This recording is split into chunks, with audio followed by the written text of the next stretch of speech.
Shalom Bracha, nous poursuivons avec la 14e et dernière Mishnah du deuxième Pérek. La Mishnah nous enseigne Ilan Shiunote Lirshut Harabim, un arbre qui penche dans le Reshut Harabim. Plus haut, nous avons vu le digne d'un arbre dont les branches sortent dans le champ de son voisin. Maintenant, nous avons un arbre qui sort vers le domaine public.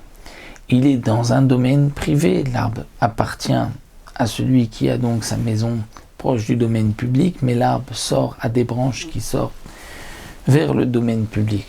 Quel est le din Kotsetz? Eh bien, il devra couper les branches de cet arbre, Kedesh Gamal Over Verochvo. Il devra laisser la hauteur que un chameau et celui qui est assis sur le chameau puissent passer. Donc tout ce qui empêcherait un homme assis sur un chameau de passer, il faut le couper.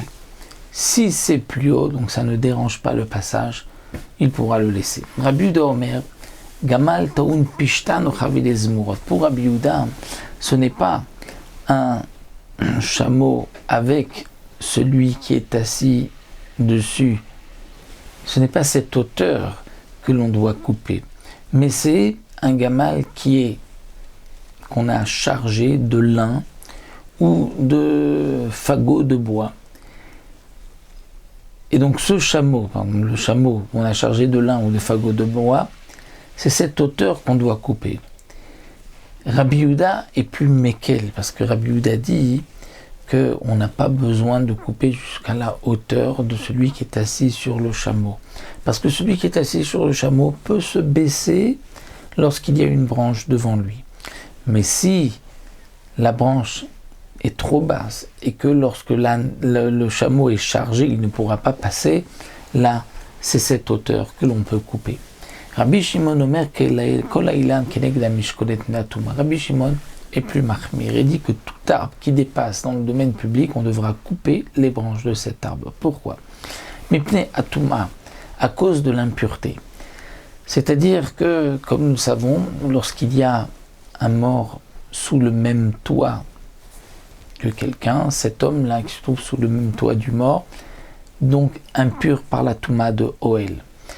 Le même toit, c'est pas obligatoirement une maison, ça peut être aussi une branche. Et un mort, ce n'est pas obligatoirement un mort tout entier, ça peut être même kazaït, l'équivalent volume d'une olive, un kazaït d'un mort qui communiquerait aussi une impureté. Donc s'il y a une branche qui sort dans le domaine public, il suffit qu'il y ait ne serait-ce qu'un kazaït d'un mort, un morceau d'un mort, juste en dessous, et que quelqu'un passe à côté pour que cette personne soit aussi impure.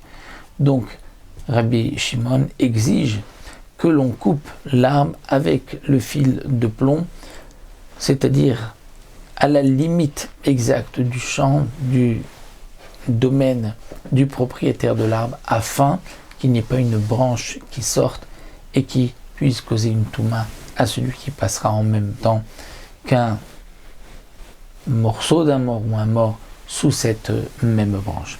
Voilà, nous avons terminé le deuxième Pérek, et bien si on se retrouvera pour un nouveau Pérek la prochaine fois.